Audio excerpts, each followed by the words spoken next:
عامرہ شہاب اور آپ دیکھ رہے ہیں سرکار نیوز۔ سندھ میں سیلاب زدگان کے لیے دیا جانے والا سرکاری راشن، کمبل اور خیمے بکنے لگے۔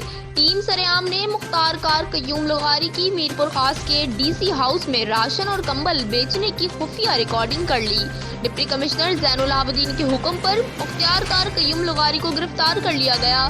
مختار کار قیوم لغاری کی گرفتاری پر سوشل میڈیا نے سونے پہ سہاگا والا کام کر دکھایا۔ عوام نے اپنے رد عمل میں کہا کہ اگر بڑے بڑے عہدوں پر بیٹھ لوٹ مار ہی کرنی ہے تو پھر اعلیٰ تعلیم اور ڈگریوں کی شرائط کا کیا فائدہ۔ ایک مختار کار کی گرفتاری پر ہی سندھ کے متعدد شہروں نے راشن اور کمبل کی تقسیم اور مستحقین کو نظر انداز کرنے کا شور مچنے لگا۔ گرفتار مختار کار کی ویڈیو ثبوت اور تفصیلات اس ہفتے کے سرعام پروگرام میں دکھائے جائیں گے۔